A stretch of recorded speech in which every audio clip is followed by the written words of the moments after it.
This is the Mobile Tech Podcast, brought to you by worldpodcasts.com. Now here's your host, Tank Girl, Miriam Joie. Brought to you by Mint Mobile. Stay tuned for a special offer at the end of the show. Hi, and welcome to the Mobile Tech Podcast. I'm your host, Miriam Joie, and today is Friday, June 7th, 2024. And I've got the excellent Andrew Edwards here with me. Hi, Andrew. How are you?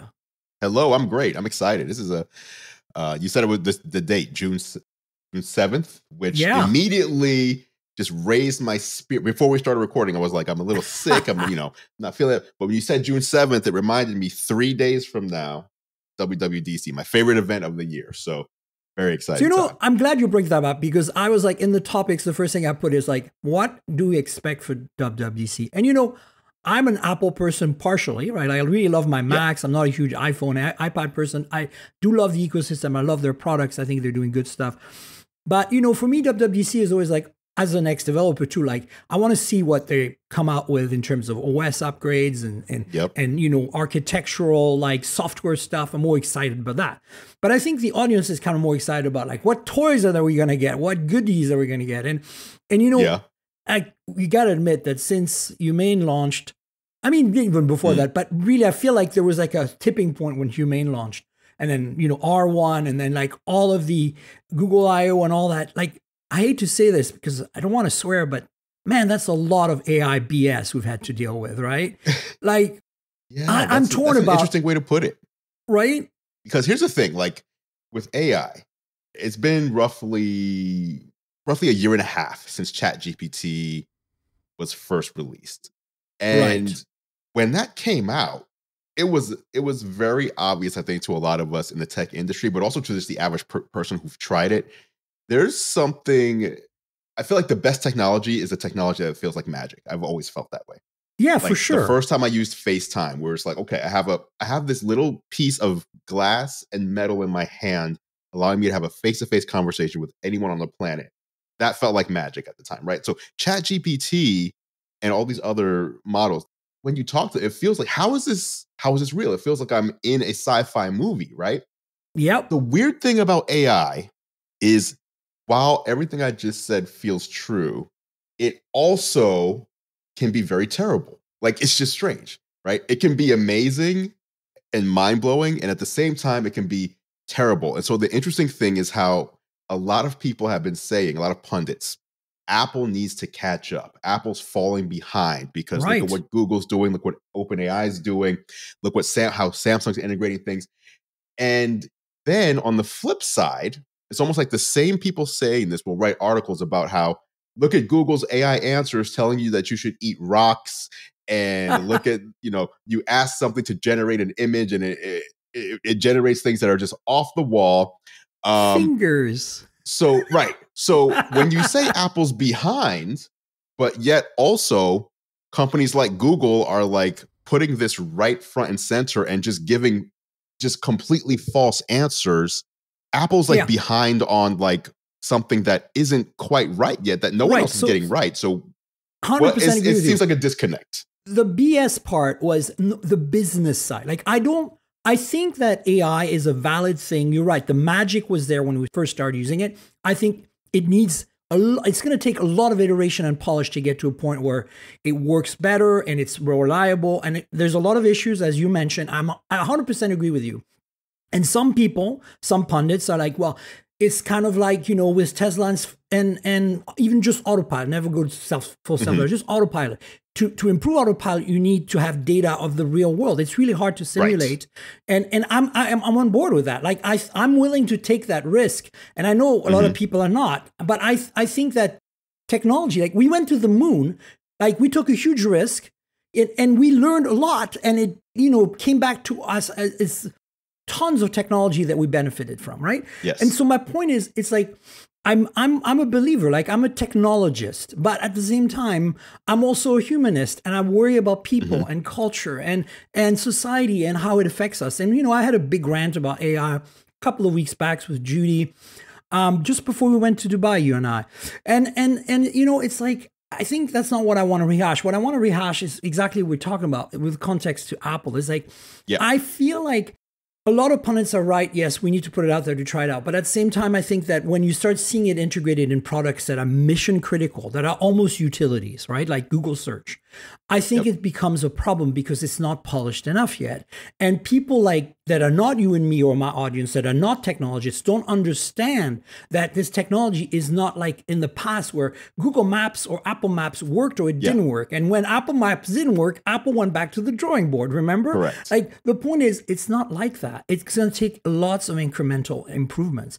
And so I'm worried about the BS part being Google, Facebook, all these other companies going head first into the lake and getting eaten by piranhas, basically, and making, we're the piranhas, we're the ones getting eaten, but they're not really like, they just want to make money. And I think that they don't want to be left out. And I get all that, but it's a little disingenuous. And I'm hoping that Apple, who's always the voice of reason when it comes to privacy and security, I don't want them to be left behind. I think they need to try to incorporate some of this stuff into their products early so they can get the iteration. But it can't disrupt the mission critical things.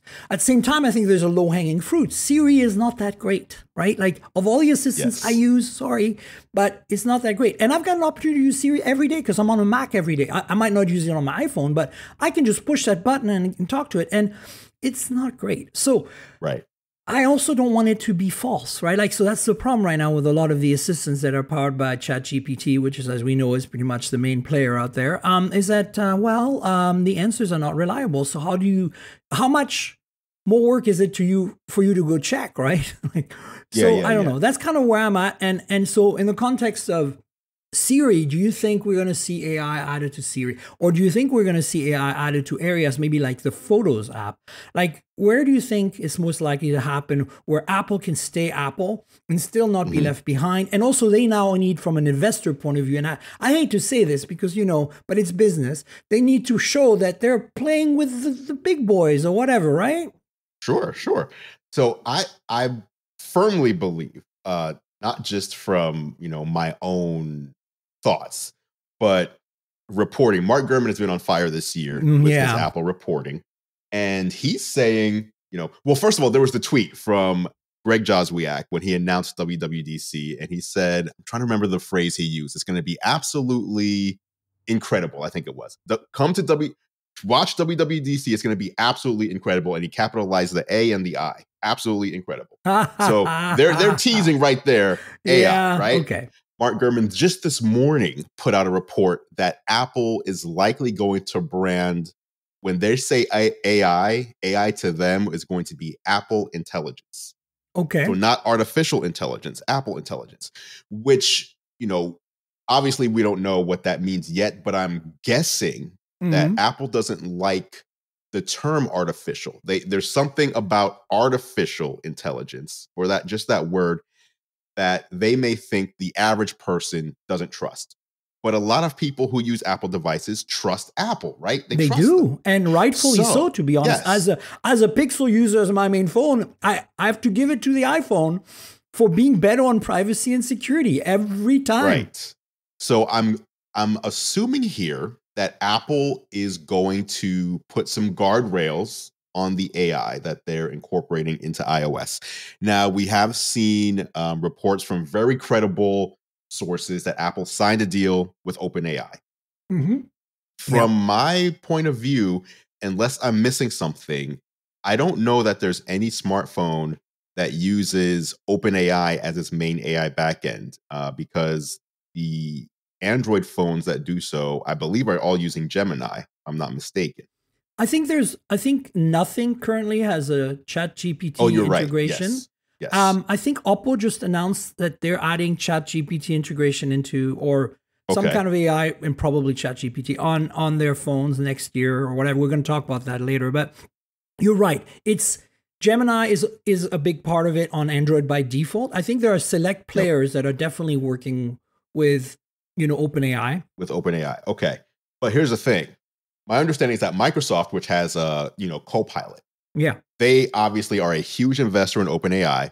But what I've learned is when you're using Copilot, which is powered by GPT-4, OpenAI does not get that data That no, it's all their runs own, on Microsoft like, servers. their own model, right? Yeah, and I Right, think that's the right. other thing you have to kind of distinguish. Personally, I've been trying really hard to get to a point where I can take one of those models, feed it everything I've ever written, and see how Miriam it ends up being. Yeah, when I generate stuff. Like, I'm not trying to replace, because I'm always prefer writing myself, but it should be interesting to see how close can I get to feeling, you know, because the problem right now, if I ask it to do that, even I've actually asked ChatGPT, I've said, write an intro to a phone review in the style of Miriam Joire. And it doesn't get it. Not great. Even though it can look me up and know who I am and what I do and how I write, I'm not ranked high enough in the system, right? Like if it was like, I think if you did Marquez or, you know, somebody like that, it might work better. So I'm hoping that we can at some point own our own AI. Like, you know what I'm saying? Like we have. Train. You basically have to train your own AI. Yeah. On an open source model, which you can't talk to Max Weinbach about. Yeah, I know. I need to talk to Max about that stuff. He can help you get that done. But the point I was making, so about Microsoft, I'm going to assume here that one of the, like a company that isn't a $1 trillion company probably isn't in the position to take the models and run it on their own server. So like nothing, I'm assuming, is just integrating with ChatGPT proper, they're not, right? Yeah. Apple will likely, I'm guessing, be doing the Microsoft approach, which is we have a deal with OpenAI, but it's running on our servers. It is protected. It's going to be secure. And we are going to enable these specific things that we think will not, you know, basically, for lack of a better term, will not make us look bad. Right. Because the Google AI answers, it makes Google search as a product look worse. It breaks when Google you're giving search right now. Right. Yeah, it does. So I mean, I'm literally bypassing the first half of my screen now when I do a Google search. I mean, go dig deep in the first half of Google search is just terrible. Yeah. No, but I see your point, and I think that's actually really important. And I think that if they do that and they could pull off the filtering out the wrong, I think it'll be really interesting. But at the same time, I also feel like I want to see what they're going to do on Edge AI, right? They've got this iPad M4 now, iPad Pro, and they've got this incredible number of tops running on that NPU. I love that word tops. It's hilarious. But anyway, and I want to see what they can do locally, because that would be really cool, right? Like, because Apple privacy security running locally makes a lot more sense than having to go out, especially for things like, you kind of like personal critical things, right? Like, you know, I'm thinking like anything that deals with your private friend list or things like that should probably stay on device as much as possible. Like, can I go off on a tangent real quick? Yeah, go. Totally separate. You just reminded me. Yeah, go. Apple is the security company, or you know. I mean, they care about user security and privacy, right? Like, I don't think they're a security company per se, but they do care and they do a good job. I think there's something that Apple missed, and I noticed this a couple of years ago when iPhone first launched. I think this is something that launched in the early iPhone, and they just forgot it, just left it there, and it's still there. If we meet, right, and we bump our phones, or you give me your contact info, I add you to my contact list, do I now own your information? Do I own your information? Do I own your address, your phone number, your name? So do I own that? I would argue no, I shouldn't, right? It's just you're giving me permission, you're giving me access to this to use to contact you. That's why you're giving it to contact you, right? Right. I think it is a major security issue that iOS still allows you, when you download some apps, it'll say, hey, can we grab your contact list? Can we pull in all your contacts? Because what if there's a service you download that when I downloaded it, I said to myself, oh no, I don't want them to have my information. I'm uninstalling this. But might not do that. Download it and you share your contacts, you now just gave them the information that I said to myself, I don't want this company to have. I think they should remove that thing where it says, can we grab the entirety of your address book? It's insane that one person can share, however many, if someone is a friend of a bunch of tech journalists, they can just upload all the information of every tech journalist that they know, 100 tech journalists, and this company will now have all of that without any of those individuals knowing and then they'll sell it occurred. Because exactly. We don't know what they can do. Apple might be safe, but who knows, whatever chat app you're using. I hear you, and that's the problem. But I think the problem with that is that it's actually a very interesting parallel we should talk about. Is the parallel between, AI photo editing, right? Like there's this whole brouhaha right now of people who are like, and I even don't know where I stand right now exactly. Like I'm kind of in the middle somewhere, but there are people who are like, no, as soon as you edit with an AI tool, it should be marked as AI edited. And I'm like, dude, I just removed a lamppost, like, or just like a letter in a sign. But the camera itself modified the image that I saw when I took it. Correct. So there's filters along the way that already exist that are not AI. Like just contrast and brightness, we all do that. Like, or whatever, edit raw photos, like where do you draw the line? So I'm torn on that too. But I think that the parallel here is this, right? If you marked yourself in your address book, your own entry as do not share, like if Apple has this technology to do that, you individually, all of us mark our address book as, totally private or I'm willing to share with third parties, right? Like, and then when you tap and bump with another person, it's automatically inheriting that permission. It's tagged, and when they say I allow to upload, it only uploads the ones that allow. But here's the problem. The parallel with AI image creation and editing is that I can still go in my phone right now and create an Andrew entry, knowing my memorized phone number of you. That's true. And at that point, you are still not in control of what I set. If I had the ability to tag you as do not share, you know what I'm saying? So maybe Apple can do it so that by default, when you enter a contact manually, it do not share. You cannot turn that off. But only the creator, if it's them, like how do they verify it's like if I put my second phone number in there under my nickname, which all my friends call me Max, if I put that in there, like Apple has no idea it's not me, right? And then you don't want identity proof BS, right? So like the question, I'm not saying you're wrong. Like I'm just saying like, how do you enforce that? Because my first technical solution is, each person can mark how much sharing they want on their contact. And then as it spreads electronically, it's safe. But the problem is manual entry. Like it's like the same as if I remove the metadata on that Photoshop image that I used AI on, well, guess what? You don't know it was AI edited now, do you? Like, so there's always workarounds, right? And I don't know. I guess my thing would be, I would just want Apple to remove the API that allows for that to even upload altogether. Yeah. Because then it's just much more difficult to share each individual contact manually, right? Just don't allow an app to say, hey, can we grab your full address book?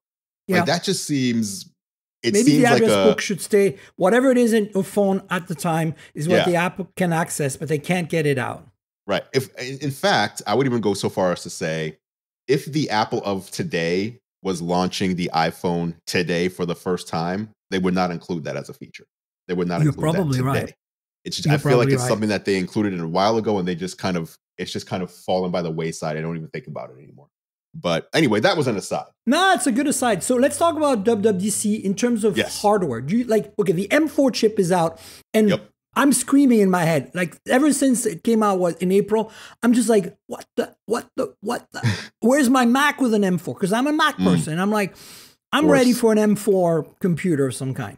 Because I want that, I want that ability to do local AI, edge AI. Neural engine. So do you think we're going to see Mac Minis? Do you think we're going to see, like the iMac's not happening because it just got M3. The MacBook Air's not happening, it got M3. Did the MacBook Pros get M3? Yep, they got M3 Pro and M3 Max. Unless there's an M4 Max or something. Yeah, so here's the thing. The only products that are not on M3 are the Mac Studio and the Mac Pro. They're still on M2 Max and M2 Ultra. Wait, the Mac Mini, right?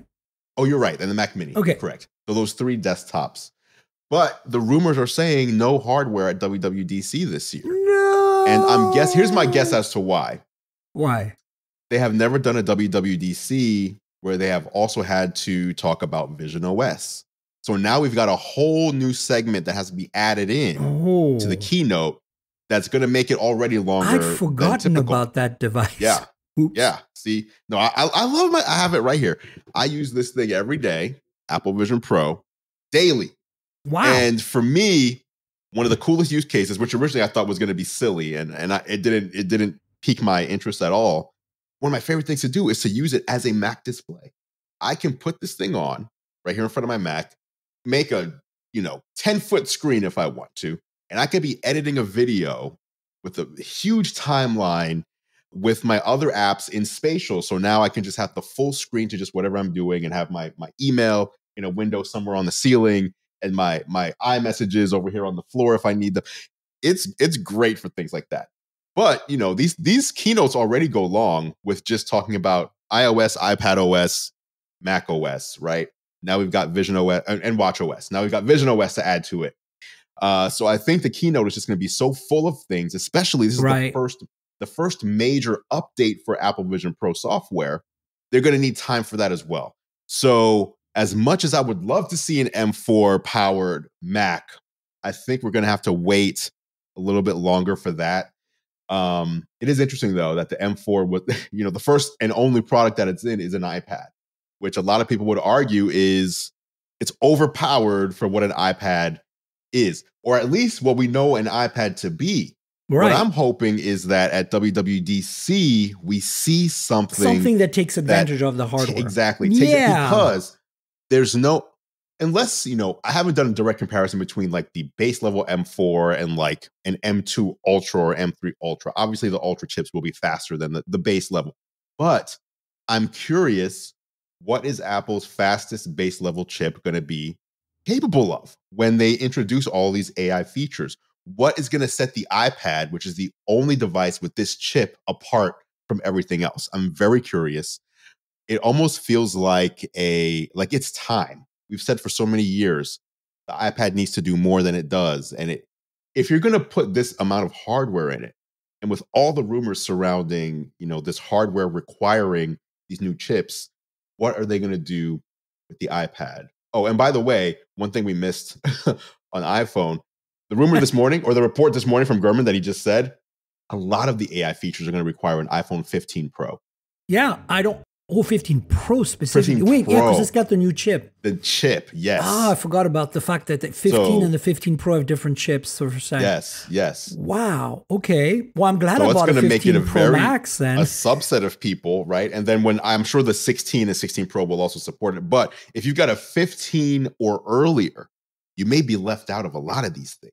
So do you think the SE4, when it comes out, because we all love ourselves a cheap iPhone, I'm sorry I do. Do you think he'll have it?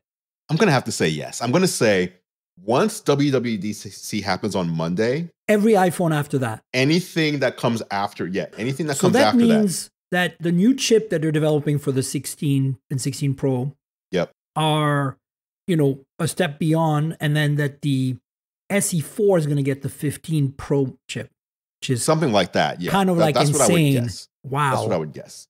Wow. When is that supposed to come? Like in the spring or something like that? Yeah, I think 2025 springish. Okay, yeah. Probably April. I'm betting because it's always the spring with the SE. Yep. I'm bummed though, like no hardware. Like I get it, but I kind of give me a Mac Mini with M4, just M4. It doesn't have to be like. Yeah. I mean, M2 on a Mac Mini is stupendous already. Is that what you use? What do you use primarily? I have an M2 MacBook here I'm recording on right now, and I've got behind me, literally behind this setup, like there is an iMac Core i5 that I barely use anymore. Core i5. What year? Well, it's only 4 years old. Like I bought it in just before COVID, like 18. So I bought it. So it's 6 time, COVID. It's 6 years old. It's old, but like the reality is when I bought it, I got 16 gigs of RAM. I've got an SSD in there. It's fine. Yep. What I notice is when I do like CPU intensive, anything, like even just Audacity, when I edit this podcast and I do like noise reduction or whatever, it's like sluggish compared to my M2 Air, who just goes woof. And for the longest time, I didn't want to update Audacity because Audacity got bought. They used to be open source, and they got bought by a third party. And now there's all kinds of conditions around, like it kind of pissed me off. So I stayed on the old version, and the old version was Intel, right? So I was emulating on my M2 Mac for a while, and it was still twice as fast as my Core i5. And this only has 8 gigs, and my Core i5 is 16 gigs. Like, it's night and day. And actually, I'm at the point now where this is like a little between my audience and I think I'm at the point where I'm kind of getting pissed off at my M2 Air for not being fast enough at doing stuff. and not I'm talking about like everyday use. I'm talking about like these specific things, like when I do more, I'm using more and more advanced AI-based actually audio tools in Audacity. And there's a bunch of really great open source plugins. Interesting. And I'm like, okay, now I need more horsepower. And never mind on the Core i5, it's terrible. So I use this iMac because it's got a beautiful 5K display. And because for just web browsing and stuff, it's perfectly fine.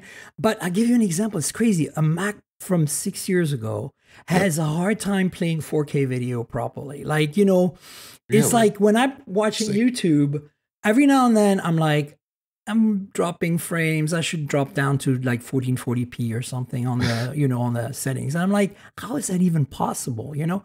But on this M2, it's like it plays 4K videos without even like blinking, you know? So the point is, I'm using this, but I'm looking, and I was about to buy an iMac, a new one with the M3 chip. Yeah. Right. To replace this. But it's the smaller screen sizes. And like, I wish you could do display target display mode. You remember that? Oh yeah, I sure do. Because this display is perfectly good. Like, I don't want to don't want to recycle it. It's silly, right? Well, people say like crack it open, put that little board in it that turns into like a monitor, right? Like what? There's a third party well, there's a open, like it's like a DIY thing out there. Yeah.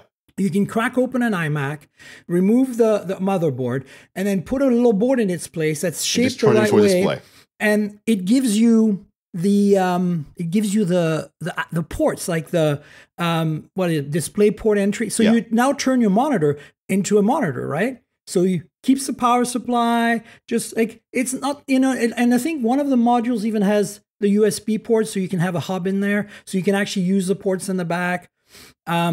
And depending on how much money you spend on the boards, you can get Ethernet even. So basically it turns into a hub. It's really nice, but it's like $600 for the board. Like at that point, it's like buy a new monitor, right? Exactly. So I think iMac is still more, like I used to have Mac Mini with an external monitor, but then the external monitors, I'm always like, the problem I have with the Mac external monitors is, even if I go 4K, it's not good enough. Like, you know, the scaling issue, right?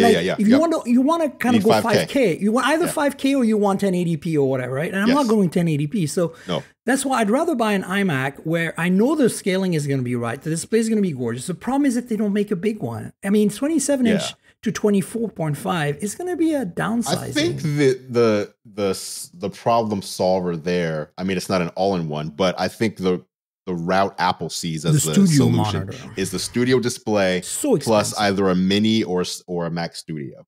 Yeah, but you see, I think a studio display with a Mac Studio is a good combo, but it's beyond what I need price point wise, right? What I need is it Apple to make a cheaper display than studio displays. It doesn't have like this complicated like firmware upgrade and like some kind of A chip in there. Yeah, it's running a smartphone chip. It's crazy. Like, can your monitor has a 64 gigabytes of RAM? Give us a dumb monitor. Can we just get a dumb monitor with a good panel that costs like $600, $599, and that goes with a Mac Mini for $599? What about that LG? Doesn't LG make a 5K? No, yeah, they do, but it's more than $599. And also, also it's LG. You know, it doesn't look as nice.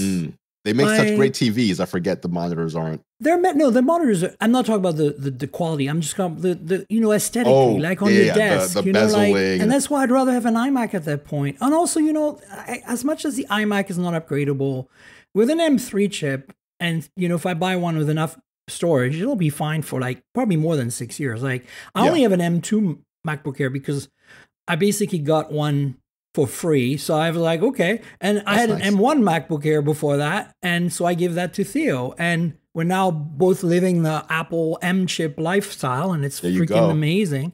I mean, we bought my MacBook M1, the Air, like day of launch. Like I've been waiting for ARM Macs for so long that I pushed the button literally when they announced it, because I was like, I don't care. It's not I wanted it to be a 12-inch MacBook with ARM, you know. I still want that. But I was like, okay, it's an Air. I can go there. But I have no need for a Pro. Although, as I said, right now some of the AI tools, I'm like, maybe M3.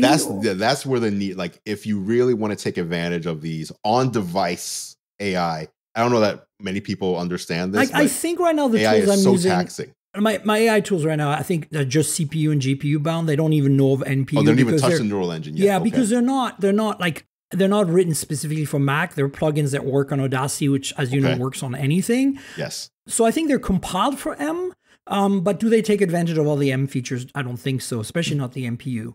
But I think that they will still speed up things a lot more if I give them more CPU and GPU power, right? So that's why I'm like, M3 is possibly a good update. M4, that's why I'm like, a Mac Mini M4 would make me go and buy an external monitor and go. You know what I'm saying? Like that would be the combo for me. Balls in your court, Apple. Come on. I mean, that's why I was like, do we get hardware? Because all I really want is a Mac Mini, or, like I wasn't expecting to get much hardware, but I figured like, watches are later this year, right? They're not going to happen. Yeah, watches are always September with the iPhone. Do you think Vision Pro is not happening for another while, right? They're going to make a cheaper a new one. Yeah, I don't think we'll see anything this year. If anything, it would be next year, and that would probably be a more budget friendly, not cheap, but just cheaper than the. So the no Vision hardware. Pro. Wow. No hardware. But obviously we still have another half a year for hardware. Anything else Apple announces this year is going to be hardware based. But for WWDC in particular, it sounds like it's going to be all software. Do you think because it's going to be such a big shift? It's going to be such a big shift from anything they've done before. Do you think beyond the AI announcement and the fact we're not getting hardware and we have to cover OSs for like Apple TV, even like everything, right? Do you think we're going to get some other thing that they're going to announce that is going to kind of surprise us or be delightful? Because that's the other thing, right? Like I'm not saying it's their job to delight us because this is a developer conference, right? But they need to delight the developers, and developers are a little cranky right now because AI is stealing their jobs as well. Like I used to write video games all the time, and I've played with Chat GPT, and I'm like, holy crap, dude, I could write stuff. Like sometimes I forget how to do something because I haven't been actively a developer for a decade now. And I'm like, oh, how do I do this again? And I Chat GPT, and it just like spews out some C code. And I'm like, oh yeah. And it's amazing because like I would have literally taken me a few hours to write that from scratch. And normally I probably wouldn't write it from scratch if it was like a standard algorithm that is well documented out there. There's libraries you can just download, and a lot of them are open source. And that's why every app you see today has like, a little disclaimer in the legal part saying open source licenses, right? Because the reality is that even back when I was developing in the late 90s on PC, like Windows games, we were using open source libraries. Oh, interesting. Oh, yeah. I mean, you're not going to reinvent the freaking wheel, all right? Like, why rewrite an FFT or an IDCT algorithm? It's out there. It's been optimized to death. Like, nobody, you're not going to write a better one. Right. Right. So you're developing in a smart way. But now with ChatGPT, you can literally say like, here's what I'm trying to do. Give me the skeleton for this. And then you can iterate on it. As a developer, iteration is what's the cool part. That's the fun part. You try something new, it crashes, you debug it, fix it. And so that's kind of what I'm excited about, to see also how Apple integrates AI into Xcode to make the developers' lives easier. I believe that's coming on Monday as well. And, it's funny when you mentioned a lot of people are saying, people are complaining AI is taking our jobs. I saw one, I forget who said it, but maybe it might have been Satya. It's not that AI is going to take your job, but someone who knows how to use AI is going to replace the person who does not, right? In a similar way to, if you back in the day, you were great at writing things down with your, handwritten notes, and then someone comes along and is like, yeah, I know how to type in Word, right? Microsoft Word used to be really important to put on like your resume. Oh, yeah. Remember that? So obviously today it's almost laughable to say you know how to use Microsoft Word. It's just another new tool that people need to pick up and learn. I think Apple is going to not just add AI into Xcode, but probably they're going to have all sorts of different APIs that developers can call that they don't need to figure out how do I do AI transcription, for example. Oh, I don't need to. I can just pull Apple's transcription service, right? Pull that into my app. So I think Apple's going to have a lot of things that are AI-based for developers so that when September rolls around with the release of iOS 18 and all the other apps, that it'll be very easy for developers to add a lot of, whether it's chat bot types of things or transcription types of things or image generation, image editing, into their apps in a a safer non-Wild West feeling way compared to a lot of what else is out there. When it comes to surprising and delighting people, I think, first of all, I think a lot of the AI stuff will be that. Yeah. But some things that Apple has that are not AI related, for example, is finally RCS, right? Coming into the Apple ecosystem. How do you feel? Do you think that's going to make a difference? So I feel like it's not, in the sense that, they're not going to implement RCS such that, because, you need to fire up your own servers like Google has, right? So unless they do that, how do we get RCS incompatibility? It's one thing to have the stack and the software in your message app, but does it actually work when you interop with Android? And of course, it's still going to look like the wrong color because they're not going to give us the blue bubbles. No, they're not going to change that at all. Right? No reason for them to do that. I think at the end of the day, what it's going to solve is no matter who you're messaging, you can send high quality photos, high quality videos. You can get read receipts. Your tap backs will work. I hope we can do that at least. Right now, they've worked around the thumbs up and the reaction icons actually work because you can. At least if you're a Pixel and RCS, and you're talking to an Apple person, when you react to their thing, it sends them the equivalent, so they see a reaction, which is good. And then when they react, you see also the reaction, which is really cool. They've kind of worked that out. Yep. There's a few things like that.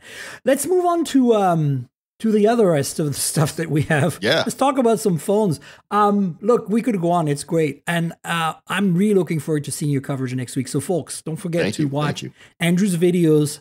Right, because you're getting in there. You're going to be in the mothership. When does this go out? Sunday. So just before. Yeah. Okay. Yeah. I think I have like 9 briefings. So I'm really I've never had that many. I know briefings. you're you're in the mothership. You'll be taken in the deepest depths. Yes. So the next thing we have on the list is the Moto Edge 2024 is now officially out in the US. And I don't want to get too excited about it. I've got a review unit coming. It's basically the Edge. It's not the Edge Plus. So don't let yourselves get too excited. Last year's Edge Plus, I felt, finally got Moto to a level where they were competitive with the normal flagships out there. Finally, camera lived up to, it wasn't the best, but it was in the ballpark, which was great. The Moto Edge last year, the regular one that came out in the fall, was kind of not flew under the radar. We didn't cover it much because it came out at the same time as a lot of other more important phones, but it was a really amazingly solid phone for the money and really well, spec'd. And so I hope that this one comes at least as close. In the rest of the world, like in Europe, the global markets, they've gotten their Moto 50 series, which is their new their line there. They have a Fusion and a regular and a Pro and an Ultra. And the Ultra, I'm hoping we get at least the Pro or the Ultra equivalent come as the Plus here, because they're really good. How is Motorola internationally? So I actually have not reviewed a Motorola device probably in about 8 years because whoever I was working with at Motorola back then left. And I hadn't gotten a new contact until a couple weeks ago. Someone reached out to me from Motorola. So nice. I'm not fully up to speed on how their devices are, as it pertains to compared to others. But also I'm curious because here in the US, I mean, you travel as much or maybe even more than I do. You're all over the place. It's rare that I step on an airplane and see someone using a Motorola device. So how are they on an international basis though? Are they more? Well, it really depends which accepted? region you're in, right? So I was in South America because I went to Antarctica, so I had to be in Argentina for a few days first. And man, they're everywhere. That's all you see. And they're the G series, right? They're not the really fancy ones. And it's really interesting to see all of a sudden, half the phones people hold in their hands are Motos. And Motos you've never heard of either. They're slight variations on the Gs we get here, so they're slightly different. It's really strange. So I don't really know, to be honest with you. Europe, I don't think is huge for them. I think parts of Asia is pretty big. They also have completely different line in China. So they have the X line in China. So what we know as the Edge in Europe, Edge 50 series in Europe, and Edge year numbered, right? Edge 2024, 20, whatever year. And then over there it's called the X50. So Moto X50 series. And it's kind of equivalent. So that's China only, and who knows? I haven't been in China since pre-COVID, and so I don't know what it looks like. I don't think they have any footprint. Remember, though, they're owned by Lenovo, so Lenovo is still a big part of China's electronics industry, and so. But I can tell you, in South America, what we keep hearing, that South America is the bastion of Moto. 100% correct, and it's impressive. But I don't think people can afford the razors and the edges there, right? It's like this phone costs whatever $550 or whatever is the price is going to be, and it's it's not even attainable to them, right? So basically, looking at this device, it's very similar to the 50 Fusion and the rest of the world, the global model, the one in Europe. The only thing I think it sacrifices versus last year's model, which I think is a bit of a bummer, is it doesn't have a metal frame anymore. So it's got a plastic frame, but it retains the wireless charging. It does get a better processor than last year's Edge. It's good. So, it's fine. I just wish I want to see what the Edge Plus brings to the table, really. Yeah. The rest of it, the specs are solid. The cameras were surprisingly good on the non-Plus Edge last year. So I'm hoping that carries over. Absolutely. I think Moto's finally putting a bit of effort in their cameras, not at the G level yet, but at the Edge and Razr level. I mean, the Razr is not the best camera system, the current one, and I'm sure there's a new one coming soon. There've been rumors all over the place. But I think that considering how low spec the hardware is, really, it's kind of the same problem as the Z Flip 5, right? 12 megapixel sensors. We're kind of over that now. But considering the hardware, I think the image processing on the Razr Plus is fine. It's not outstanding, but it's competitive. So I'm hoping that the new Razrs crank things up a notch, and hopefully this Edge does as well. So I'm cautiously optimistic. I'm getting one. I'll let you know what is basically. Moving on though, I want to talk about Samsung briefly, because there's strong rumors. We finally got some leaks of what the Z Fold 6 and the Z Flip 6 are looking like, and oh boy, I think the Z Flip last year did bring new stuff, like they followed in Moto's footsteps with a large display, but it looks like it's not changing much. And then the Fold is squarer. But the cameras are supposedly exactly the same as the Z Fold 5. Weren't those the same as the 4, roughly? Yeah. If my memory serves me right, the 5 maintained the 4's cameras. Yeah. So if it maintains the 5's cameras, it's really just maintaining the 4's cameras. I know. Crazy. That's kind of, I mean, it's funny because whenever I do an iPhone video, every September, obviously, iPhone drops, do the videos, do the content. In the comments, it's always Samsung fans saying, this is the same phone as last year. Every time. It's the same phone as last year. And yet, with the Fold line, I feel like for at least 2 years, the 3, 4, and 5, to me, were very, very similar devices to each other. It's almost as if it's just the colors that have changed. And particularly talking about the Fold, not the Flip. The Flip obviously has been a little more iterative.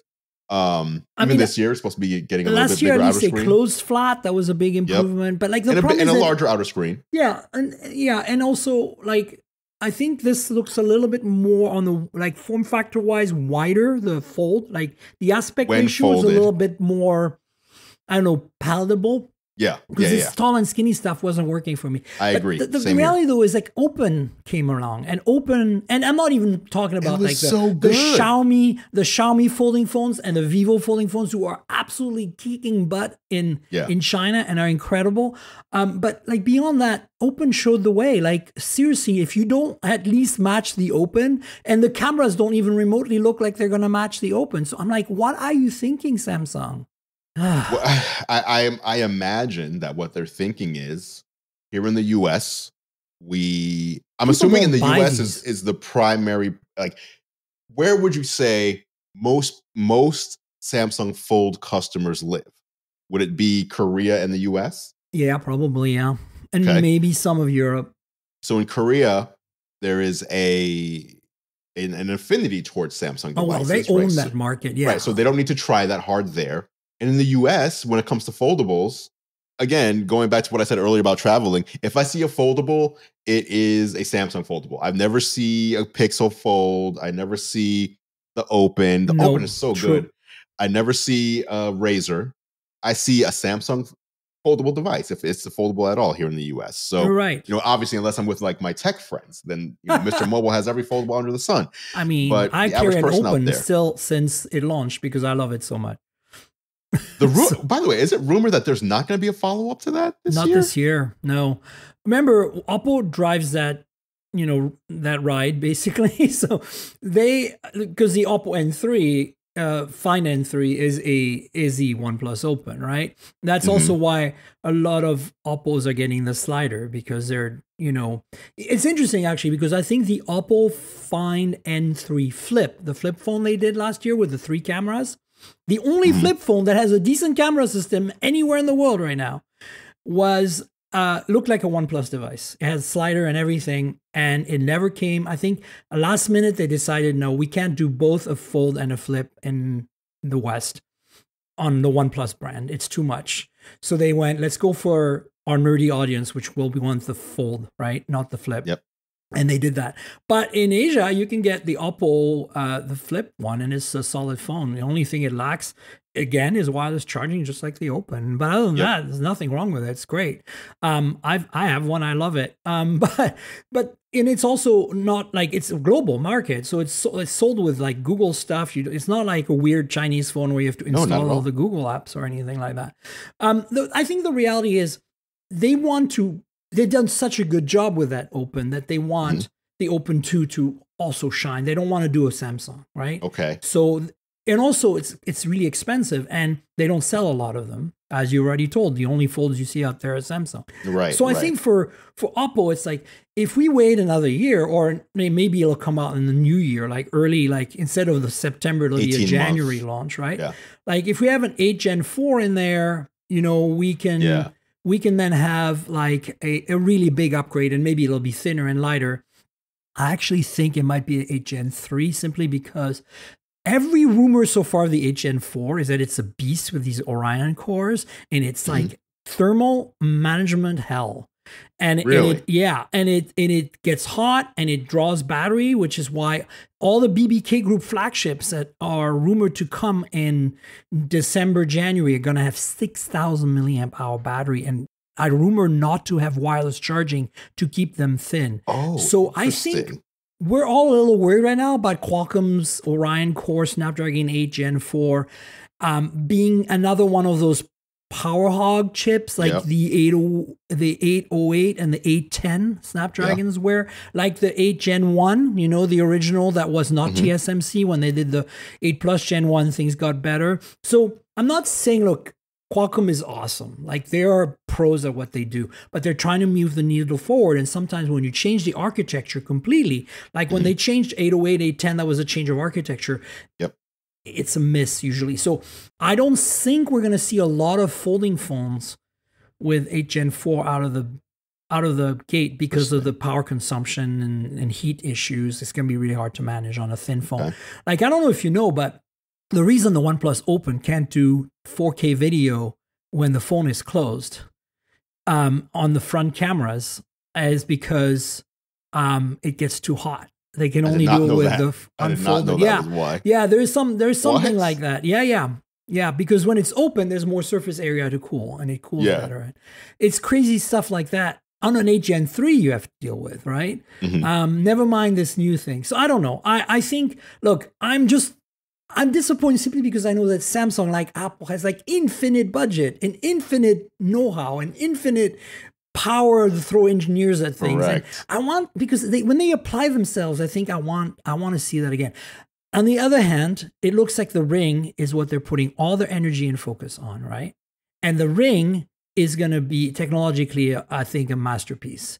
And that's, I think, where they're putting their eggs into. This is iterative for them again, because they're like, we're doing the Ring.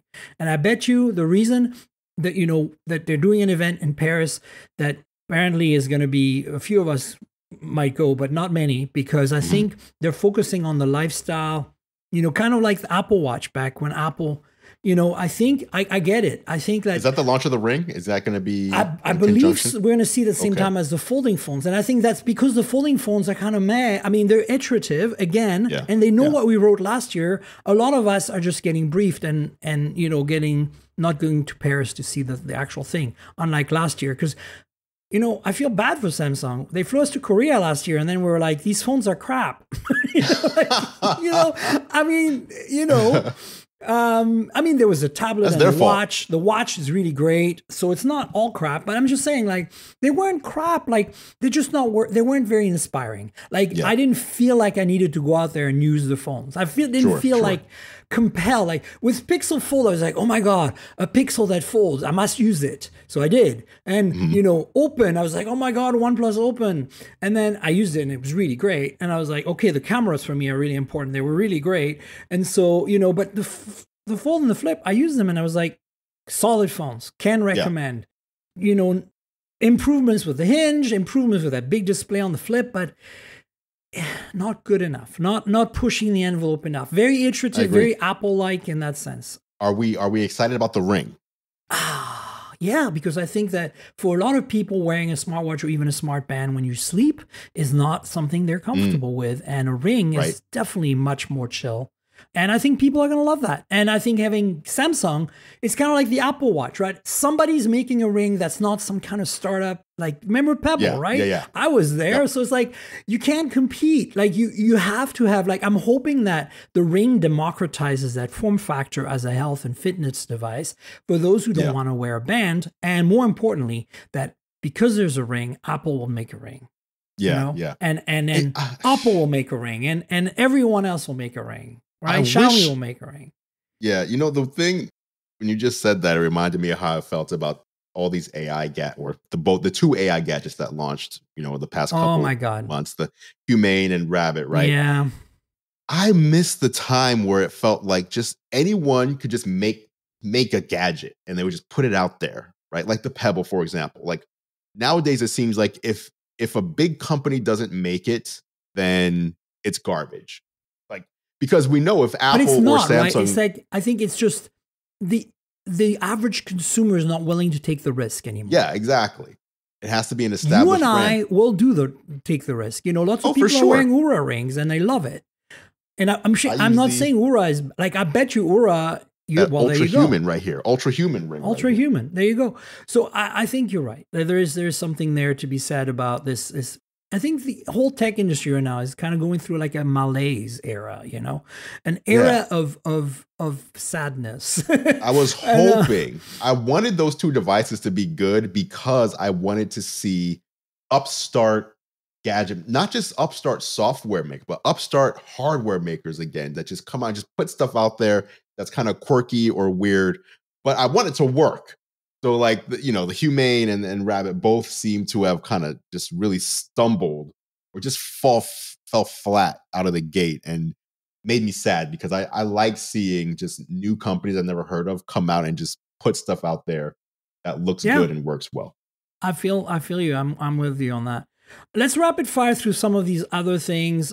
I want to quickly talk about CMF because, well, Nothing has a sub-brand in India mostly called CMF, which makes like earbuds and smartwatches that are really affordable. We're talking like inexpensive, like lower end, and some of them don't even have noise canceling or anything on their earbuds. Mm-hmm. So it's interesting because now there's rumors of them coming out with a phone, which, of course, that's Carpe playbook, right? Like, awesome. But look at the specs on this phone, and it's not too bad. Like, there's finally some leaks of a phone in a case. Yep. And Dimensity 7200, I believe that's the chipset that was in the Moto Edge last year. So, it gives you perspective. Mm-hmm. Now, 50 megapixel cameras, of course, everybody has them now. It's not like a big deal. But look, OLED display at 120 hertz on a phone that's probably going to cost about $250. Not bad at all. And India is a special case, right? They're very competitive on pricing, so I'm not too surprised. But I'm excited because, look, I'm a big fan of cheap, inexpensive phones done right. Like, Nothing Phone 2A is a good example here for North America because we get it here. Mm-hmm. Pixel 8A, Pixel 7A, because, at their normal price, they're not that interesting, honestly. They're good, but at their discounted price, which happens all the time, they're really kicking butt. And I feel like, you're like, as much as I don't like the Tensor chip you're still getting, it's still a flagship chipset, and you're still getting a flagship chip. It's like you're not getting that with the Phone 2a, but like the OnePlus 12R is a good example. Now, we're not talking about that high level still. We're talking like a whole division lower than that with this nothing CMF Phone 1. So let's see what happens. I'm excited though to see that Carl is playing his playbook just like he always does, and we're going to see some cool devices come out of it. Also because the attention to detail is there. Like I thought with 2A, they were going to be cutting too many corners, but after reviewing that phone, I was like, no, this is solid. So let's see how low they can go, right?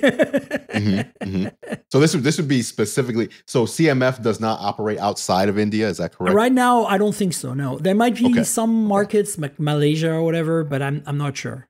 I have to figure that out. OnePlus has a white OnePlus 12 available, and it's hot, but it's only India again. Oh, really? I didn't realize it was only for India. Okay. No, it's only India. So why? Yeah, I don't know, because India is a big market for them. That's interesting. I mean, yeah. People get excited about new colors of smartphones. I mean, unreasonable as it seems, it's exciting. I don't usually either, but it's rare that OnePlus does it so late in the game. Usually they come out with a few colors a few weeks after the initial launch, right? So, and also interesting that it's India. But I mean, it might come to other markets, but right now it's just India. Yeah. So, I'll put links to all these stories. The next couple of links are on Oppo. Oppo had an AI conference in London where they announced that they're going to put AI in all of its smartphones starting next year. Yeah. And a lot of it is on-device local AI for photo stuff. They showed some of us this a little bit at MWC, but it wasn't as, we're doing AI on all smartphones. I was invited to the London event. I couldn't make it. My apologies, Oppo. There's just too much travel going on right now. But, it looks really interesting. I'll put a link up. Also, they announced that the Find X8 series, which is their flagship, which we didn't get in the West at all. It was China only this past year, the Find X7 Pro and Ultra and regular. The Ultra is an incredible phone, and I have one, and my review on Geekspin is going up any day now, so check that out. I took it to Antarctica with me and stuff. Crazy camera system. That's China only, and so the fact that they've publicly announced that the flagships are coming to the rest of the world next year, the global markets, is going global. Does that include the US? No, because Oppo doesn't. Oppo has OnePlus in US, and we're gonna get a OnePlus 13, which will basically like the non-pro version of the Oppo, right? Mm-hmm. In fact, if you think of the Find X7 Ultra that I just reviewed for Geekspin, if you think of it as a OnePlus 12 Pro, you basically have the right idea. Like from the front, it's a OnePlus 12. Even almost all the controls are in the same place, but then you flip it over and you got a crazy camera pod with quad 50 megapixel, dual periscope telephotos, the whole 9-yard, and that massive 1-inch sensor. That's where they cranked up the notch. Everything else is the same. Same wireless charging, same battery, same processor, same RAM, same display. So you can really see how Oppo and OnePlus are doing their kind of like side-by-side thing. But we're not going to get the Ultra here. We're going to get like a 13 or 13 Pro or something. Yeah. Fair enough. And then, let's talk about this because you have a device. Xreal has a Android device they say is not a smartphone, but it looks like a smartphone called the Beam Pro, and it's got a 3D camera system on it. It's coming back. The LG or whatever, the HTC, what was it? Evo 3D is back. Yeah. So Xreal, they make these augmented reality glasses. And they're supposed to just look like regular shades, plastic shades, sunglasses. On the inside, though, it's pretty chunky because they have the displays in there. They have these like you look at angled, weird, prism. And then it has a USB-C port on the stem that you can then plug into an iPhone with USB-C or an Android device. Yeah, and they have this companion. So you can use the glasses just like that. You plug them into a smartphone or any USB-C, whether it's a computer or tablet. You can mirror the screen into your vision without, looking at the device. And that's your augmented reality. But they also have something called the Beam, which you would then, instead of plugging directly, you would plug your device into the Beam, and the Beam would give the glasses some extra features. So, for example, you can, one thing I remember you saying is you were wondering why you can't just anchor a screen when you're in VR so that if you turn your head, the screen goes with you instead of just leaving the screen kind of where it is in the real world. The Beam allows you to do that. That's one of many things the Beam allows you to do. So they just released something called the Beam Pro, which just adds new features, including the most interesting of which that you just said is the pair of 50 megapixel cameras on the back. They're spaced about 50 millimeters apart from each other, which is, it's trying to mimic, some distance, like you have distance between your just two like eyes. the eyes. Yeah, so you can make some 3D content for your AR you glasses. Can capture 3D photos, 3D videos, and then easily view them in the glasses themselves. And so it has a 4 nanometer Snapdragon chip in there. I don't know which one. Has a 4,500 milliamp hour battery, 6 gigs of RAM, 128 gigs of storage. You can expand it up to a terabyte. So it really feels like a smartphone without a screen. The screen is the glasses. And it's all about giving you augmented reality experience on the go. And it feels like it's Xreal and I think another company, Rayneo, seem like the two that are kind of trying to play in this glasses AR world as opposed to a headset AR world. It's an interesting. Have you used these? I've used the Xreal glasses very briefly at various events, but I haven't used the Beam. I didn't even know there was a Beam before the Beam Pro. This is the first time. This actually has a display though. This has a 6.5 inch 90 hertz LCD. Oh, it does? Okay, so there's a display on there as well. I wonder what's the point of. I don't know. I guess maybe it's you can put all your content because micro SD. Maybe you put all your content on there, so you don't have to waste your phone's battery life. Like makes sense. You put all your videos for the flight in there, and you don't. That's actually a great idea. I think that's what it is. But look, the reality is it's not very expensive. Like it says $180 for the 6 128 and a little more for the 8 256. So. And they're even going to release a 5G version, so they're going to put out a version with a cellular so that'll radio. It'll be more like a smartphone then. Yeah. Oh, cool. Just interesting. Yeah. But it makes sense to give you a companion device that just focus. Like if you really want to be playing in AR, right, and you want to iterate there, you need control of the OS. You can't just be an app on the phone. You need control of the device, and that's kind of what they're trying to do. Exactly. All right, then there's a few more items. I'm just going to rapid fire through so we can finish. But at the same time, I want your thoughts on a couple of things here. HTC is teasing a new phone. It could be... What is it? It's going to be the U24 Pro because they do sell some phones in Taiwan, only Taiwan. And they're still phones? They're not made by them. They're just kind of like Shenzhen makes them for them. Rebadged. Okay. And they're okay, but they're not great. The U23 last year was interesting, but not groundbreaking. But also the other thing they've done is some crypto phones. So everybody's kind of joking around that they're going to do another crypto phone. Okay. I don't know what to think of it. But look, as somebody who loved HTC back in the day, I just have to report the news. There's an HTC phone coming. If you're in Taiwan, those HTC devices. Yeah. It was good times. The last two things I want to mention are that Intel has announced some new chips. And at Computex just finished in Taipei. I couldn't go, sadly, because I couldn't find a sponsor. I'm really jonesing to go back because they haven't gone since 2019 before COVID. But the Lunar Lake chips from Intel are showing that, Intel is waking up from its, 4 years into the M chips. Finally. They're like finally going, well, I mean, they did a little bit last year with the previous gen that had the Ultra series. But they're finally waking up to try to compete with Snapdragon X and Apple M series, and I'm here for it. Like I still think that they eventually need to go to ARM, and I know for them it's a religion to do x86. But you look at the architecture of this SoC, of this chip, and I just said SoC because they look like an SoC. Like you've got basically a bunch of x86 cores surrounded by everything else being what you'd see on an ARM M chip Right. or Snapdragon X chip. And I joked on Twitter and Threads that I'm calling it that 5 years from now, Intel's chips will essentially be ARM chips, and there'll be one x86 core in there somewhere in that SoC, just so they can say they're x86, just so they can't say face.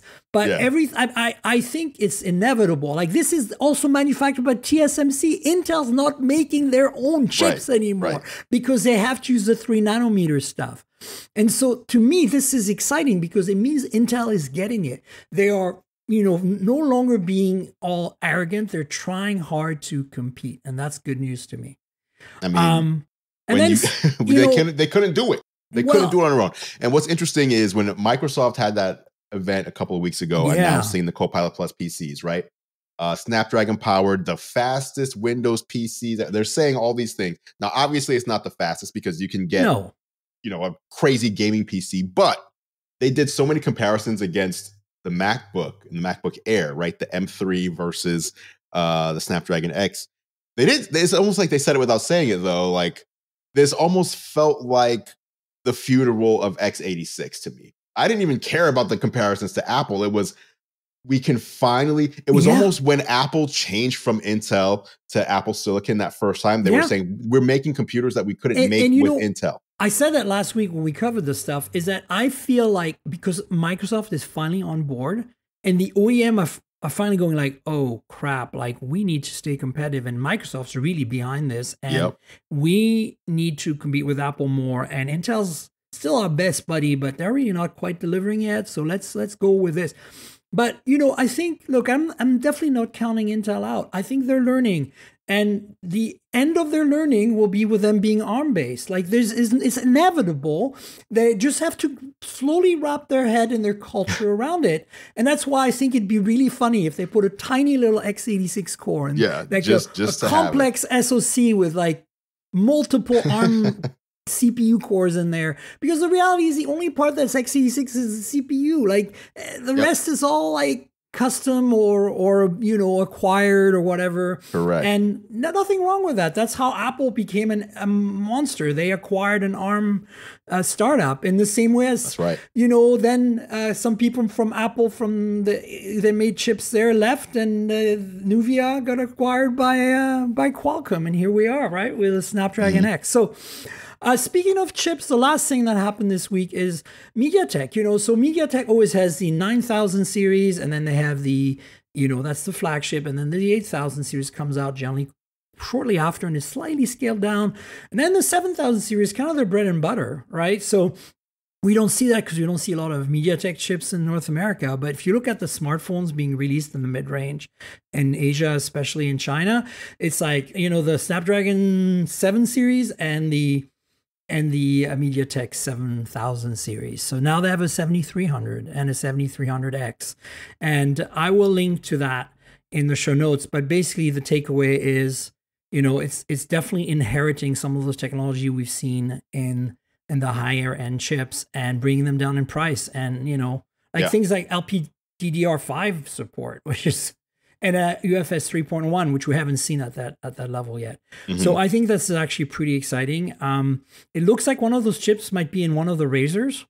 So let's stay tuned and see what happens. Interesting. Okay. Yeah, right? Crazy stuff. Yes. All right. Well, we should wrap up, Andrew. Do you want to tell folks where they can find you on the internet, all your various social media handles, and tell them about your YouTube and Gear Live and whatever else? Yeah. I mean, the easiest place to find my stuff is going to be youtube.com/@Andrew, ANDRU. Or if you're more social or you don't like YouTube, I'm @Andrew on Instagram or @Andrew Edwards on TikTok and Twitter. That's right. I do video coverage of pretty much, if it's in an Apple store or a Best Buy, and now cars as well. I do it all. That's right. And folks, you should follow Andrew. Andrew's awesome. We've been doing blogging since like we were babies almost. like we started in 2004, 5-ish, both of us. I think you might be before me a little bit. It's crazy. And because that we've known each other for that long, it's kind of amazing. And it's weird. You've pivoted so nicely, Andrew. Like I have to say kudos. I love how you went into video and, just with abandon, and now here you are, and it's freaking amazing. So folks, follow Andrew everywhere and subscribe to the YouTube, and especially because Worldwide Developer Conference is right around the corner. So I'll be there. Yeah, it's going to be full of Andrew goodness. Folks, you know where to find me on the internet. I'm at Tankgirl, TNKGRL, like the comic book. Just drop all the vowels and you get my handle on Twitter, on Threads, on Blue Sky, on Instagram. So follow me there, chat with me and Andrew there, and then subscribe to the podcast if you haven't yet. It's on all the major platforms. mobiletechpodcast.com is the URL. If you want to just click on a quick add to my Apple podcast, you're going to go to the URL there. If you're old school, there's an RSS feed, all that good stuff. If your app lets you rate or review the show, please do that. That helps. Also, youtube.com/mobiletechpodcast. There's a channel there with some videos. I just posted an unboxing video of the Xiaomi 14 Ultra and the camera kit. I did that a few months back. I've just been really busy. I'm a little behind on my videos, but this is such a significant phone this year that I felt like I needed to give it some love. And so I did a really nice unboxing for you guys. So check it out. YouTube.com/mobiletechpodcast. And then finally, there's a Patreon partner to this audio version of the podcast. At patreon.com/tankgirl, that's patreon.com/TNKGRL, gets you a video version of this podcast where you get to see our faces. And sometimes we have devices to brandish. And outtakes, and sometimes I go over time and we get the stuff in there. And look, it's $5 a month, so check it out. And if you don't want to spend that much money, you can support me in other ways. There's other tiers there. So please help me out if you can. And then, if you don't like using Patreon, I get it. Go to the show notes and you'll find a link to PayPal. You can buy me a coffee or something one time. So I appreciate your support. If you can help, that would be awesome. And I want to thank our sponsor as well, Mint Mobile. I review a lot of phones, so I'm constantly juggling multiple devices. While that's fun, it also means I'm spending a lot of money for wireless service on multiple SIMs. Thankfully, there's Mint Mobile, and that's who I'm teaming up with for today's podcast. If you want to save money on your wireless service, switch to Mint Mobile. You've probably seen the Mint Mobile ads featuring Ryan Reynolds, but let me quickly tell you how fantastic their service is, especially for tech-savvy early adopters like us. Mint Mobile offers premium wireless for as low as $15 a month, and you don't have to sacrifice any coverage, speed, or data. They're built on the nation's largest 5G network. They keep costs low because they sell direct to you online. They cut out the retail stores and salespeople. Why should you pay more than you have to for access to the same network? In my experience testing phones, Mint Mobile delivers the same data speeds and call quality as the big three for a fraction of the cost. Switching to Mint is super easy. Thanks to their eSIMs, you can sign up and activate immediately right on your phone from the comfort of your home. No more standing around waiting in line at a big wireless store. You can keep your current devices and phone number and easily switch services. And if your phone isn't eSIM compatible, Mint will ship you a new SIM card free of charge. The whole process only takes 15 minutes, and if you get stuck, Mint has a great customer service team to get you through it. All Mint Mobile plans include unlimited nationwide talk and text, plus lightning-fast 5G and free mobile hotspot. Mint will show you how much data you use each month and recommend plans that save you money. Mint also offers a modern family plan that lets you set up a super affordable family plan with as little as 2 lines. Use my link, mintmobile.com/mobiletech, to get premium wireless starting at $15 a month. Stop paying more than you need on your wireless bill and start saving big with Mint Mobile. I want to thank you, Andrew, too, for being my guest yet again. Thanks for being on the show. Absolutely. My pleasure being here. Great conversation as always. Absolutely. Thanks so much for being on the show. We'll have you on again at some point. And folks, we'll have another show next week after WWDC. So stay tuned for that. Until then, cheers, everybody. This has been the Mobile Tech Podcast with Tank Girl, proudly presented by worldpodcasts.com. You can visit us online at mobiletechpodcast.com.